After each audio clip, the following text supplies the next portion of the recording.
हम अभी तक भी श्रद्धा कांड भूले नहीं हैं प्रतीक जी। और बिल्कुल। अकेले श्रद्धा की बात नहीं है। देश के अलग-अलग हिस्सों में और अ, हमें ये भी याद है सबसे पहले उत्तर प्रदेश में खास तौर से योगी आदित्यनाथ सरकार के समय ये लव जिहाद वाली जो बातें थी ये सामने आई थी और इसको प्रमुखता से उठा करके इसके खिलाफ बहुत सारी जगहों पर प्रदर्शन वगैरह भी हुए थे और लव जिहाद को नियंत्रित करने के लिए कुछ राज्यों ने कुछ प्रयास भी किए थे। ये बीमारी बढ़ती क्यों जा रही है? इसके बावजूद के श्रद्धा जैसे कांड होते हैं, उसके कितने टुकड़े किए थे आफताब ने, ये मीडिया की बार-बार सुर्खियां बने हैं। फिर भी हिंदू लड़की और गैर मुस्लिम लड़कियां ऐसे बहकावे में क्यों आ जाती हैं और ये हश्र देखने के बाद भी?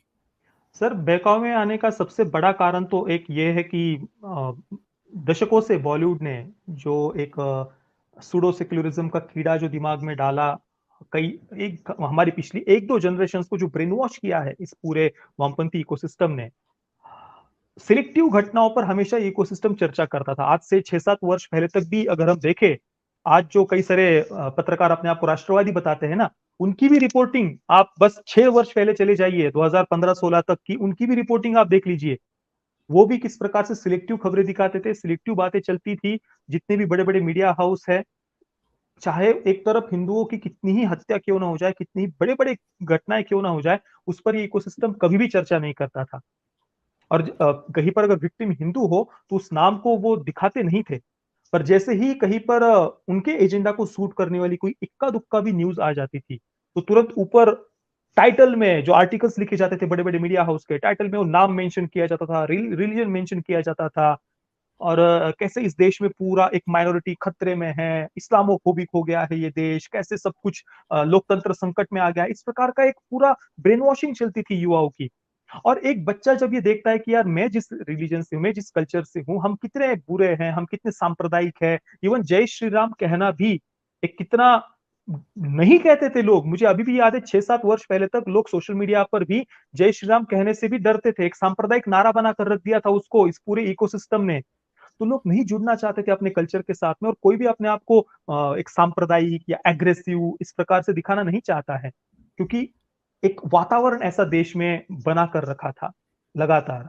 और भाई हिंदू आतंकवाद को सिद्ध करने के लिए तो यूपीए की गवर्नमेंट जब आई 2004 के बाद में, उसके बाद तो उन्होंने क्या-क्या नहीं किया हिंदू आतंकवाद को सिद्ध करने के लिए। पाकिस्तानी आतंकियों को छोड़कर साध्वी प्रज्ञा, असीमानंद जी, अ, कर्नल पुरोहित जी, उनको किस प्रकार से फंसाया गया, ये सब हमने देखा। तो ये एक लगातार जब ऐसी ब्रेन वॉशिंग होती है और दूसरी तरफ फ़िल्मों के माध्यम से बच्चों को ये बताया जाएगा कि भाई आपके बच्चे, आपके पेरेंट्स तो आपके दुश्मन हैं, वो आपके सपनों को कुचल रहे हैं, आपको तो उनके अगेंस्ट रिवोल्ट करना है। आपको तो संस्कृति, परंपरा इनके अगेंस्ट आपको बोलना है।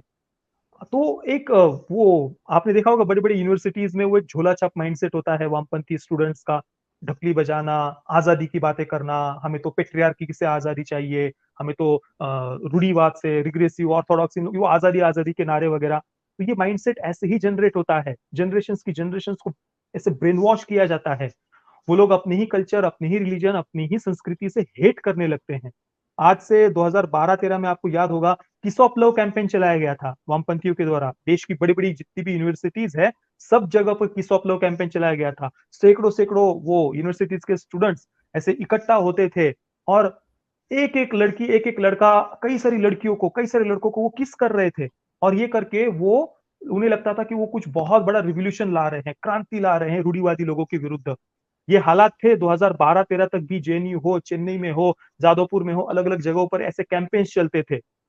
तो ऐसी मानसिकता से बड़ा हुआ लड़का, लड़की, स्वाभाविक सी बात है उनको ब्रेन वॉश करना आसान हो जाता है। जो आपने पूछा कि ये कैसे संभव हो जाता है इतनी सारी खबरें सुनने के बाद भी, क्योंकि अगर उनको बता दिया जाए कि भाई ये तो गोदी मीडिया है, ये लोग तो बस ऐसी कुछ खबरों को बताते हैं, यहाँ पर तो देश तो इस्लामोफोबिक है, ये तो लिंचिस्तान है भारत तो। और दूसरी तरफ फ़िल्म में भी ओटीटी प्लेटफ़ॉर्म्स पर भी ऐसा ही कंटेंट आते जाता है।